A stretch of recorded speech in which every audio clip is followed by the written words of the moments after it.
जय श्री राम जी। आप सभी को आपके अपने YouTube चैनल धार्मिक भजन कीर्तन बरवाला में आप सभी का स्वागत है। आज की इस वीडियो में हम बृहस्पतिवार की व्रत कथा और उसकी विधि, किस तरह से व्रत करना चाहिए, क्या क्या हमें उसके अंदर विधि जरूरी है, क्या क्या धारण करना चाहिए, सभी मैं आपको बतलाऊँगा। तो आइए शुरू करते हैं आज की वीडियो को। बृहस्पतिवार व्रत कथा की विधि किस तरह है वह मैं बताता हूँ आप सभी को। इस दिन भगवान विष्णु की पूजा की जाती है। दिन में एक समय भोजन करना चाहिए, पीले वस्त्र धारण करने चाहिए, पीले फलों का प्रयोग करना चाहिए। भोजन भी चने की दाल का होना चाहिए, नमक नहीं खाना चाहिए इसके अंदर। पीले रंग का फूल, चने की दाल, पीले कपड़े और पीले चंदन से पूजन करनी चाहिए। पूजन के पश्चात कथा सुननी चाहिए। यह व्रत करने से बृहस्पति देवता अति प्रसन्न होते हैं तथा धन, अन्न और विद्या व रूपवान पत्नी का लाभ होता है। स्त्रियों के लिए यह व्रत अति आवश्यक है। इस व्रत में केले का पूजन करना चाहिए। आइए बृहस्पतिवार की व्रत कथा सुनाता हूँ आप सभी को भी। बृहस्पतिवार की व्रत कथा में दो कथाएं हैं। सबसे पहले मैं आपको पहली कथा सुनाता हूँ। एक नगर में एक बड़ा व्यापारी रहता था। वह जहाज में माल लदवाकर दूसरे देशों में भेजा करता था और खुद भी जहाज़ों के साथ दूर दूर के देशों में जाया करता था। इस तरह वह खूब धन कमाया कर लाता था। उसकी गृहस्थी खूब मज़े से चल रही थी। वह दान भी खूब जी खोल कर करता था। परंतु उसका इस तरह से दान देना उसकी पत्नी को बिल्कुल पसंद न था। वह किसी को भी एक दमड़ी भी देकर खुश न थी। एक बार जब वह सौदागर माल से जहाज को भरकर किसी दूसरे देश को गया हुआ था, तो पीछे से बृहस्पति देवता साधु का रूप धारण करके उसकी कंजूस पत्नी के पास पहुंचे और भिक्षा की याचना की। वह व्यापारी की पत्नी ने बृहस्पति देवता से कहा, महात्मा जी, मैं तो इस दान पुण्य से बहुत तंग आ गई हूँ। मेरा पति सारा धन दान में व्यर्थ नष्ट कर देता है। आप कोई ऐसा उपाय बताइए जिससे हमारा सभी धन नष्ट हो जाए और इससे न तो धन लुटेगा और न ही मुझे दुख होगा। बृहस्पति देवता ने कहा, देवी तुम बड़ी विचित्र हो। धन और संतान तो सभी चाहते हैं। पुत्र और लक्ष्मी को पापी के रूप में घर में भी होना चाहिए। यदि तुम्हारे पास बहुत धन है तो तुम दिल खोलकर पुण्य करो। भूखों को भोजन खिलाओ, प्यासों को पानी पिलाओ, यात्रियों के लिए धर्मशालाएं बनवाओ। कितने ही निर्धनों की कुंवारी कन्याओं को धन के अभाव में अविवाहित बैठी हैं, तो उनका विवाह संपन्न कराओ। और भी अनेक पुण्य कार्य हैं जिनको तुम्हारा लोक परलोक सार्थक हो सकता है।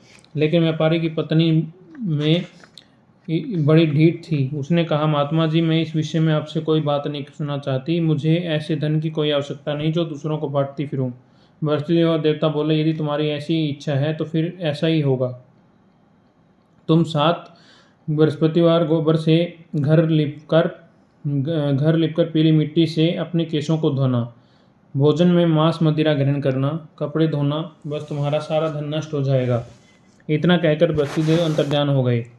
उस औरत ने बृहस्पति देवता के कहे अनुसार 7 बृहस्पतिवार वैसा ही करने का निश्चय किया।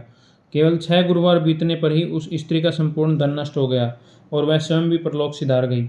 उधर माल से भरा उसे पति का जहाज समुद्र में डूब गया। उसने बड़ी मुश्किलों से लकड़ी के तख्तों पर बैठकर अपनी जान बचाई। वह रोता धोता अपने नगर में वापस आया। वहां आकर उसने देखा कि उसका सब कुछ नष्ट हो गया है। उस व्यापारी ने अपनी पुत्री से सब समाचार पूछा। लड़की के ने पिता को वह सब साधु बृहस्पति देव वाली पूरी कहानी सुना दी। उसने पुत्री को शांत किया। अब वह प्रतिदिन जंगल में जाकर वहां से लकड़ियां चुन लाता और अपने नगर में बेचकर अपनी जीविका चलाने लगा। मगर गुजारा बड़ी मुश्किल से होता था। एक दिन उसकी पुत्री ने दही खाने की इच्छा प्रकट की, लेकिन व्यापारी के पास एक भी पैसा नहीं था। उसको दही लाकर कहाँ से देता। लकड़हारा उसे आश्वासन देकर जंगल में जाकर एक वृक्ष के नीचे बैठकर अपनी पूर्व दिशा को विचार करने रोने लगा। वह गुरुवार का दिन था। बृहस्पति देवता उसकी इस अवस्था को देखकर साधु का रूप धारण कर उस व्यापारी के पास आ पहुंचे और कहने लगे, लकड़हारे, तू इस जंगल में किस चिंता में बैठा है। व्यापारी ने उत्तर दिया, महाराज, आप सब कुछ जानने वाले हैं। इतना कहकर उसने आंध्रकंठ और भीगी आंखों से बृहस्पति देवता को अपनी आप बीती सुना दी। बृहस्पति देवता ने कहा, भाई, तुम्हारी पत्नी ने गुरुवार के दिन भगवान का अपमान किया था, इसी कारण तुम्हारा यह हाल हुआ है। लेकिन अब तुम किसी प्रकार की चिंता न करो, भगवान तुम्हें पहले से भी अधिक धनवान करेंगे। तुम मेरे कहे अनुसार गुरुवार के दिन बृहस्पति देव का पाठ किया करो। 2 पैसे के चने और मुनक्का मंगवाकर जल के लोटे में थोड़ी सी शक्कर डालकर वह अमृत और प्रसाद परिवार के सब सदस्यों तथा कथा सुनने वालों में बांट दो और खुद भी अमृत पान किया करो। प्रसाद खाया करो तथा भगवान तुम्हारी सब मनोकामनाएं पूर्ण करेंगे। साधु को प्रसन्न देखकर उस व्यापारी ने कहा, महाराज मुझे लकड़ियों में से जो तो इतना धन लाभ नहीं है कि 2 पैसे की दही लाकर भी इकलौती कन्या को खिला सकूं। उसको मैं हर रोज झूठा आश्वासन देकर टालता आता हूँ। बृहस्पति देवता ने कहा, भगतराज तुम चिंता मत करो, आगामी गुरुवार के दिन तुम शहर में लकड़ियां बेचने के लिए जाना। तुम्हारे उस दिन लकड़ियों के 4 पैसे अधिक मिलेंगे, जिसमें से तुम 2 पैसे का दही लाकर अपनी पुत्री को खिलाना और 2 पैसे के मुनक्का और चने लाकर गुरुवार वह देवता की कथा सुनना। जल में जरा सी शक्कर डालकर अमृत बनाना और कथा का प्रसाद सब में बांटना और खुद भी खाना, तो तुम्हारे सब काम सिद्ध हो जाएंगे। इतना कहकर बृहस्पति देवता अंतर्ध्यान हो गए। गुरुवार के दिन उस व्यापारी ने जंगल में से लकड़ियां इकट्ठी की और शहर में बेचने के लिए गया। उसको उस दिन 4 पैसे अधिक मिले, जिसमें से 2 पैसे की दही लाकर उसने अपनी लड़की को दे दी और 2 पैसे के चने और मुनक्का लेकर अमृत बनाकर प्रसाद बांटा और प्रेम से खाया। उस दिन से उसकी सब कठिनाइयां दूर होने लगी। परंतु उस अगले गुरुवार को वह बृहस्पति देवता की कथा करना भूल गया। शुक्रवार को उस नगर के राजा ने आज्ञा दी कि कल मैंने एक बहुत बड़े यज्ञ का आयोजन करवाया है, अतएव कोई भी व्यक्ति अपने घर में अग्नि न जलाए और समस्त जनता मेरे यहाँ आकर भोजन करे। जो इस आदेश की अवहेलना करेगा उसे सूली पर लटकाया जाएगा। राजा के आज्ञा अनुसार अगले दिन सब लोग राजा के महल में भोजन करने गए, लेकिन वह व्यापारी अब उसकी लड़की दोनों तनिक विलंब से पहुंचे। अतएव राजा ने उस दोनों को अपने महल के अंदर ले जाकर भोजन करवाया। जब वह पिता पुत्री भोजन करके वापस आए तो महारानी की दृष्टि उस खूंटी पर पड़ी जिस पर उसका नौलखा हार टंगा हुआ था। उस खूंटी पर अब हार नहीं था। महारानी को विश्वास हो गया कि इसका हार लकड़हारा और उसकी लड़की ही ले गए हैं। फौरन सिपाहियों को बुलाकर दोनों बाप बेटी को कैद करवाकर जेल में डाल दिया गया। कैद खाने में पकड़कर बाप बेटी दोनों अत्यंत दुखी हुए। वहाँ इन्होंने बृहस्पति देवता का स्मरण किया। बृहस्पति देवता वहीं प्रकट हो गए और व्यापारी से कहने लगे, भगतराज तुम पिछले सप्ताह बृहस्पति देवता की कथा करना भूल गए थे, इसलिए तुम्हारा यह हाल हो गया है। परंतु तुम किसी प्रकार की चिंता न करो। बृहस्पति के दिन कैद खाने के दरवाजे पर तुम्हें 2 पैसे पड़े दिखाई देंगे। तुम वह पैसे उठाकर चने और मुनक्का मंगवा लेना।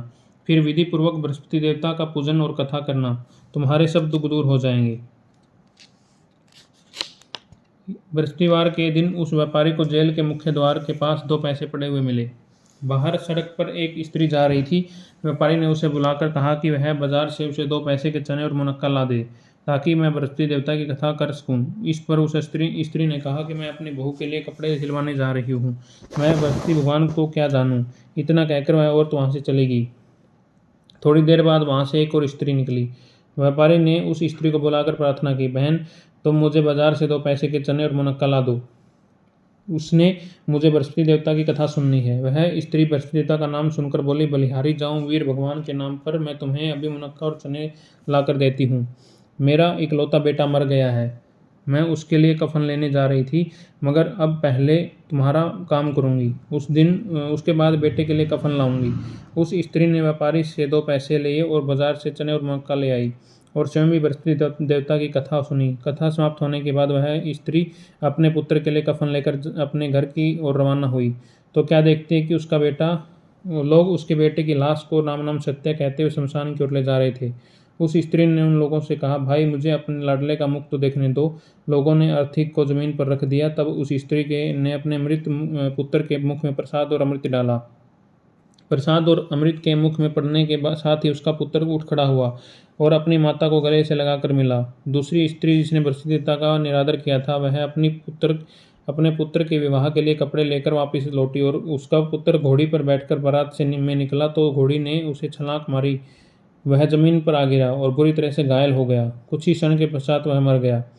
तब वह स्त्री रोकर बृहस्पति देवता से कहने लगी, हे देव मेरा अपराध क्षमा करो। उसकी प्रार्थना सुनकर भगवान बृहस्पति साधु का रूप धारण कर वहाँ आए और उस स्त्री से कहने लगे, देवी अधिक विलाप करने की कोई जरूरत नहीं है। तुम्हारे गुरुवार देवता का निरादर किया था, जिसका परिणाम तुम्हें मिला है। तुम जेल खाने जाकर भक्त से क्षमा याचना करो, उससे सब कुछ ठीक हो जाएगा। वह स्त्री फिर जेल खाने पहुंची और मुख्य द्वार के पास जाकर उस व्यापारी के से हाथ जोड़कर कहने लगी, भक्तराज, मैंने तुम्हारा कहा नहीं माना, मुनक्का और चने लाकर तुम्हें नहीं दिए। इससे गुरुवार देवता रुष्ट हो गए, जिसके कारण मेरा इकलौता बेटा लड़का घोड़े से गिरकर मर गया। व्यापारी ने कहा, माता तू चिंता मत कर, गुरुवार देवता सब कल्याण करेंगे। तुम अगले गुरुवार को आकर बृहस्पति देवता की कथा सुनना। तब तक अपने पुत्र के शव को फूल, इत्र, घी आदि सुगंधित पदार्थों में रख दो। उस स्त्री ने ऐसा ही किया। बृहस्पति का दिन भी आग पहुंचा। वह 2 पैसे के मुनक्का और चने लेकर और पवित्र जल का लोटा ले भरकर जेल के द्वार पर आई और श्रद्धा के साथ बृहस्पति देवता की कथा सुनी। जब कथा समाप्त हुई तो अमृत व प्रसाद लाकर उसने अपने मृत पुत्र के मुख में डाला। अचानक उसकी सांसें आने लगी और वह उठकर खड़ा हो गया। पुत्र को लेकर वह महिला खुशी से अपने घर को रवाना हुई और बृहस्पति देवता के गुण गाने लगी। उसी दिन रात्रि में राजा को बृहस्पति देवता ने स्वप्न में दर्शन दिए और कहा, हे राजन, तूने जिस व्यापारी और उसकी पुत्री को जेल में बंद कर रखा है वह दोनों निर्दोष हैं। अब दिन निकलने के साथ ही दोनों को जेल से रिहा कर दो। तेरी रानी का नौलखा हार उसी खूंटी पर लटका है। जिस दिन निकला तो रानी ने अपनी हार खूंटी पर लटका देखा। राजा ने उस व्यापारी को जेल से रिहा कर अपने अपराध के लिए उससे क्षमा मांगी और उसको अपना आधा राज्य देकर तथा उसकी लड़की का उच्च कुल में विवाह कर दहेज से हीरे जवाहरात दिए। बृहस्पति देवता ऐसी हैं जिसने जैसी मनोकामना होती है वह पूर्ण होती है। इस व्रत के करने से व्यक्ति रोग मुक्त व निर्धन धनवान होता है, निपुत्र पुत्रवान होता है, यश व ऐश्वर्य की वृद्धि होती है, जीवन सुखमय होता है, मन की चिंताएं भी दूर होती हैं। जो कोई श्रद्धा और प्रेम से बृहस्पति देवता की कथा पढ़ेगा तथा दूसरों के पढ़कर सुनाएगा, उसकी सब इच्छाएं पूरी होंगी। बोले बृहस्पति देवता की जय। आइए अब बृहस्पतिवार की दूसरी कथा सुनाता हूँ आप सभी को। एक दिन इंद्र अहंकार पूर्वक अपने सिंहासन पर बैठे थे और बहुत से देवता, ऋषि, गंधर्व, किन्नर आदि इस सभा में उपस्थित थे। जिस समय बृहस्पति देवता जी वहां आए तो सब उनके सम्मान के लिए खड़े हो गए, परंतु इंद्र ग्रह के कारण खड़ा न हुआ। यद्यपि वह सदैव उनका आदर किया करता था। बृहस्पति जी इसी अपना अनादर समझकर वहां से उठकर चले गए। तब इंद्र को बहुत बड़ा दुख हुआ और देखा कि मैंने गुरुजी का अनादर कर दिया है, मुझसे बड़ी भारी भूल हो गई है। गुरुजी के इस आशीर्वाद से मुझे यह वैभव मिला है, उनके क्रोध से यह सब नष्ट हो जाएगा, इसलिए मुझे उनके पास जाकर ही क्षमा मांगनी चाहिए, जिससे उनका क्रोध शांत हो जाए और मेरा कल्याण हो। ऐसा विचार कर इंद्र बृहस्पति जी के आश्रम में गए। बृहस्पति जी ने अपने योगबल से जान लिया कि इंद्र क्षमा मांगने के लिए उनके आश्रम आ रहा है। तब क्रोधवश उनसे भेंट करना उचित न समझकर वे अंतर्ध्यान हो गए। जब इंद्र ने बृहस्पति जी के को आश्रम में न देखा तो वह निराश होकर लौट आए। जब दैत्यों ने राजा वर्षवर्मा को यह समाचार विदित हुआ तो उसने अपने गुरु शुक्राचार्य की आज्ञा से इंद्रपुरी को चारों तरफ से घेर लिया। गुरु जी की कृपा न होने के कारण देवता हारने व मार खाने लगे। तब देवताओं ने जाकर ब्रह्मा जी को विनयपूर्वक ऐसा वृत्तांत सुनाया और निवेदन किया कि महाराज, दैत्यों ने से किस प्रकार हमारी रक्षा कीजिए। ब्रह्मा जी ने कहा कि तुमने बहुत बड़ा अपराध किया है, जो गुरुदेव जी को क्रोधित कर दिया। त्वष्टा ऋषि के पुत्र विश्वरूपा बड़े तपस्वी और ज्ञानी हैं, उन्हें अपना पुरोहित बनाओ, तभी तुम्हारा कल्याण हो सकता है। यह वचन सुनते ही इंद्र त्वष्टा ऋषि के पास गए और विनीत भाव से कहने लगे, आप हमारे पुरोहित बन जाएं, जिससे हमारा कल्याण हो जाए। त्वष्टा ऋषि ने उत्तर दिया कि पुरोहित बनने से तपोबल घटता है, परंतु तुम सब बहुत विनती करते हो तो मेरा पुत्र विश्वरूपा पुरोहित बनकर तुम रक्षा करेगा। विश्वरूपा ने पिता की आज्ञा से पुरोहित बनकर ऐसा यत्न किया कि हरि इच्छा से इंद्र वर्षवर्मा को युद्ध में जीतकर इंद्रसन पर स्थित हुआ। विश्वरूपा के 3 मुख थे। एक मुख से वह सोमपल्ली लता का रस निकाल कर पीते, दूसरे मुख से मदिरा पीते और तीसरे मुख से अनादि भोजन करते। इंद्र ने कुछ दिन उपरांत वहां कहा कि मैं अपनी कृपया से यह करना चाहता हूँ। विश्वरूपा के आज्ञानुसार यज्ञ प्रारंभ हो गया। एक दैत्य ने विश्वरूपा से आकर कहा कि तुम्हारी माता दैत्य की कन्या है, इस कारण दैत्यों के कल्याण के निमित्त भी एक आहुति दैत्यों के नाम पर दे दिया करो। विश्वरूपा ने उस दैत्य का कहा मानकर आहुति देते समय दैत्यों का नाम भी धीरे से लेने लगा। इस कारण यह करने से देवताओं का तेज नहीं बढ़ा। इंद्र ने यह वृत्तांत जानते ही क्रोधित होकर विश्वरूपा के 3 सिर काट डाले। मद्यपान करने वाले से भंवरा, सोमपल्ली पीने वाले से कबूतर और अन्न खाने वाले से तीतर बन गया। विश्वरूपा के मरते ही इंद्र का स्वरूप ब्रह्महत्या के प्रभाव में बदल गया। देवताओं द्वारा एक वर्ष तक पश्चाताप करने पर भी ब्रह्महत्या का पाप न छूटा तो सब देवताओं ने प्रार्थना करने पर ब्रह्मा जी बृहस्पति जी के सहित यहाँ आए। उस ब्रह्महत्या के 4 भाग किए गए, उसमें से एक भाग पृथ्वी को दिया। इसी कारण धरती कहीं ऊंची नीची कहीं होती है और बीज बोने लायक भी नहीं होती। साथ ही ब्रह्मा जी ने यह वरदान भी दिया कि पृथ्वी में गड्ढा होगा, कुछ समय पाकर स्वयं भर जाएगा। दूसरा भाग वृक्षों को दिया, जिसमें से गोंद बनकर बहने लगा। इस कारण गूगल के अतिरिक्त सब गोंद अशुद्ध समझे जाते हैं। वृक्षों को यह वरदान दिया कि ऊपर से सूख जाने पर जड़ फिर भी फूट जाएगी। तीसरा भाग स्त्रियों को दिया, इसी कारण स्त्रियां हर महीने रजस्वला होकर पहले दिन चांडालनी, दूसरे दिन ब्रह्मघातिनी और तीसरे दिन धोबिन के समान रहकर चौथे दिन शुद्ध होती हैं। साथ ही उनको संतान प्राप्ति का वरदान दिया। चौथा भाग जल को दिया, जिसमें फैन और शिवाल आदि जल के ऊपर आ जाते हैं। जल को यह वरदान मिला कि जिस चीज में डाला जाएगा वह बोझ में बढ़ जाएगी।